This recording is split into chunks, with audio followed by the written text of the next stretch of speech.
അള്ളാഹുവിൻ്റെ അൽ അസ്മാഉൽ ഹുസ്നയിൽപ്പെട്ട മഹത്തായ ഒരു ഇസ്മാണ് ജാമിഉ എന്നത്. ഒരുമിച്ച് കൂട്ടുന്നവൻ എന്നാണ് ഇതിൻ്റെ അർത്ഥം. പരിശുദ്ധ ഖുർആനിൽ 3 തവണയാണ് ഈ ഇസ്മ വന്നിട്ടുള്ളത്.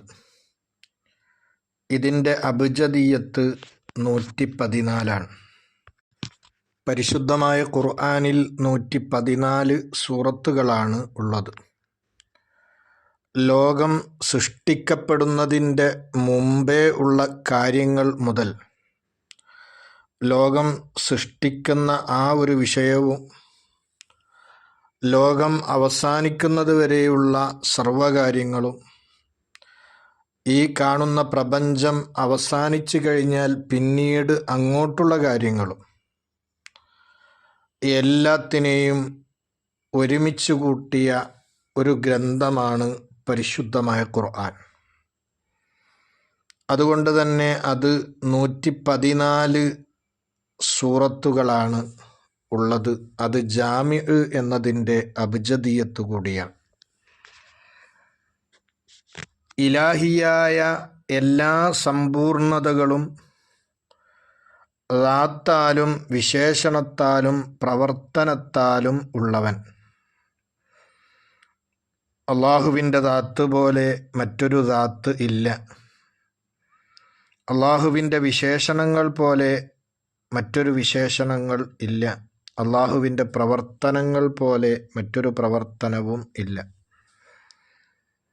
എല്ലാ ഇലാഹിയത്തിൻ്റെ സമ്പൂർണതകളെയും ഒരുമിച്ച് കൂട്ടിയവൻ. ആർക്കും ഒരു നിലക്കും സംശയത്തിനിട ഇല്ലാത്ത, തീർച്ചയായും ഉണ്ടാകുമെന്ന് ഉറപ്പുള്ള ഖിയാമത്ത് നാളിൽ സർവ്വജനങ്ങളെയും ഒരുമിച്ച് കൂട്ടുന്നവൻ.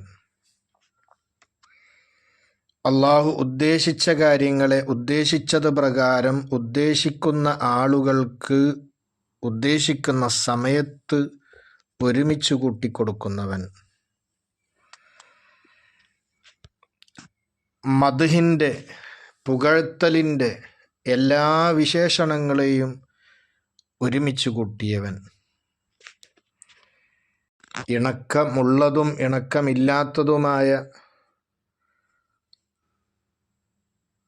ഒരേപോലെയുള്ളതും അല്ലാത്തതുമായ ഒരുപാട് വസ്തുക്കളെ ഈ കാണുന്ന ദൃശ്യപ്രപഞ്ചത്തിൽ ഇണക്കിച്ചേർത്ത് ഒരുമിച്ച് കൂട്ടിയവൻ. ഈ രൂപത്തിലെല്ലാം ജാമിഉ എന്ന ഇസ്മിനെ പണ്ഡിതന്മാർ വിശദീകരിച്ചിട്ടുണ്ട്. ഈ മഹത്തായ ഇസ്മുമായിട്ട് കൂടുതൽ ബന്ധം പുലർത്തുമ്പോൾ അവനിൽ പ്രകടമാകുന്ന ഗുണങ്ങളാണ് സദാസമയത്തും അവൻ മുറാഖബയിലാവുക, എപ്പോഴും അള്ളാഹുവിലുള്ള ആ ഒരു ഇഷ്ടത്തിൻ്റെ പേടി അവനിലുണ്ടാവുക, അവൻ്റെ സർവകാര്യങ്ങളും അള്ളാഹുവിലേക്ക് ഏൽപ്പിക്കുക എന്നിങ്ങനെയുള്ള കാര്യങ്ങൾ. ഈ കാണുന്ന പ്രപഞ്ചത്തിലേക്ക് ഒരു തഖ്ദീറിൻ്റെ കണ്ണോടുകൂടെയല്ലാതെ അവന് നോക്കിക്കാണാൻ കഴിയില്ല. ഈ പ്രപഞ്ചത്തിലുള്ള സർവകാര്യങ്ങളെയും ഒരുമിച്ച് കൂട്ടിയവൻ അള്ളാഹുവാണ്. എല്ലാത്തിൻ്റെയും അധികാരത്തെ ഒരുമിച്ച് കൂട്ടിയവൻ അള്ളാഹുവാണ്. ഇവിടെ എന്ത് നിഅമത്തുകളുണ്ടായാലും അതൊക്കെ നൽകുന്നവൻ അള്ളാഹുവാണ്. ഇവിടെ എന്ത് പ്രയാസകരമായ അവസ്ഥയുണ്ടെങ്കിലും ആ പ്രയാസങ്ങളെ നൽകുന്നവനും അതിനെ നീക്കം ചെയ്യുന്നവനും അള്ളാഹുവാണ്. ഈ രൂപത്തിലുള്ള ഒരു ചിന്താഗതിയിലേക്ക് ഈ ഇസ്മുമായിട്ട് ബന്ധം പുലർത്തുന്നവൻ എത്തപ്പെടും എന്നാണ്. ഈ മഹത്തായ ഇസ്മു കൊണ്ട് സ്വഭാവം ശ്രദ്ധിക്കേണ്ടത് മഹത്തുക്കൾ പഠിപ്പിച്ചു. എല്ലാ മഹാസിനുകളെയും നന്മകളെയും നീ ഒരുമിച്ച് കൂട്ടിയവനാവുക. എല്ലാ വൃത്തികേടായ കാര്യങ്ങളെയും ഒഴിവാക്കുന്നവനാവുക. ചില നന്മകൾ സ്വീകരിക്കുക, മറ്റു ചില നന്മകൾ ഒഴിവാക്കുക എന്ന സ്വഭാവം നിന്നിലില്ലാതെ സർവഗുണങ്ങളെയും നന്മകളെയും ഒരുമിച്ച് കൂട്ടി ജീവിക്കുന്നവനാവുക. ഇൽമിൻ്റെയും അമലിൻ്റെയും ഇടയിൽ നീ ഒരുമിച്ച് കൂട്ടിയവനാവുക. അതും ജാമി എന്ന ഇസ്മ കൊണ്ട് സ്വഭാവം ശ്രദ്ധിക്കുന്നതിൻ്റെ ഭാഗമാണ്.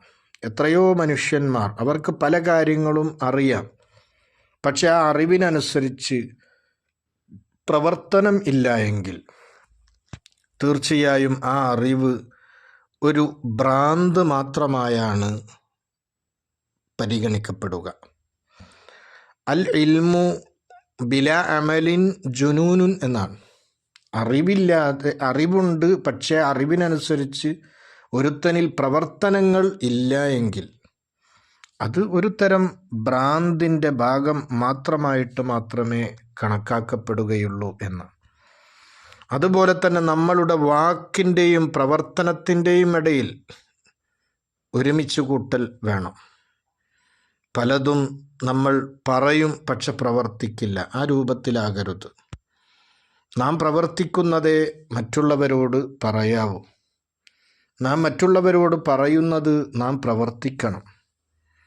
പ്രവർത്തനത്തിൻ്റെയും വാക്കിൻ്റെയും ഇടയിൽ ഒരുമിച്ച് കൂട്ടുന്ന ആളാകണം. അതുപോലെ തന്നെ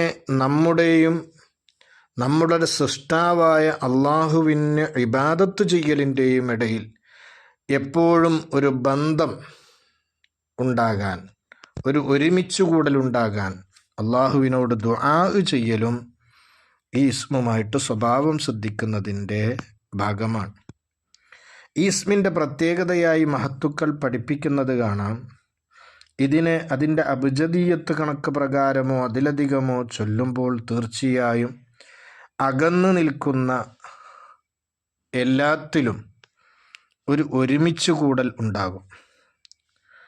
കുടുംബങ്ങൾ, അതുപോലെ തന്നെ സംഘടനകൾ, അതുപോലെ തന്നെ ഒരു മഹല്ലിലുള്ള ഭാരവാഹികൾ, അവിടെയൊക്കെ കലഹമില്ലാതെ പരിപൂർണ ഐശ്വര്യത്തിലും സന്തോഷത്തിലും ഒത്തൊരുമയിലുമാകാൻ തീർച്ചയായും ഈ ഇസ്മ സഹായകമാകും എന്നാണ്. അകന്നു നിൽക്കുന്ന കൂട്ടുകാരും സ്നേഹിതന്മാരുമൊക്കെ അടുത്ത് വന്ന് എല്ലാവരും ഏകോപിക്കാൻ ഈ മഹത്തായ ഇസ്മ സഹായകമാണ്. യാ ജാമിഅൻ നാസി ലിയൗമിൻ ലാ റൈബ ഫീഹി ഇജ്മഅ അലയ്യ ളാല്ലത്തി.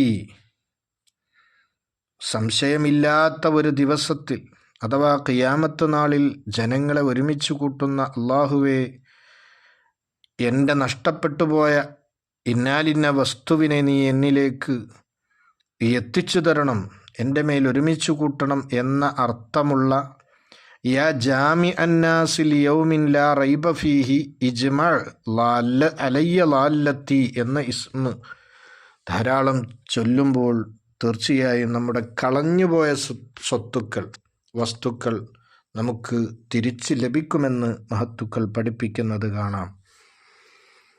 അതുപോലെ തന്നെ നമ്മൾ ഓരോരുത്തരും ഈ ഇസ്മുകൾ കൂടുതലായി ചൊല്ലുമ്പോൾ ഈ ഉമ്മത്തിൻ്റെ ഒരു ഏകോപനം, സത്യമായ ആശയത്തിലുള്ള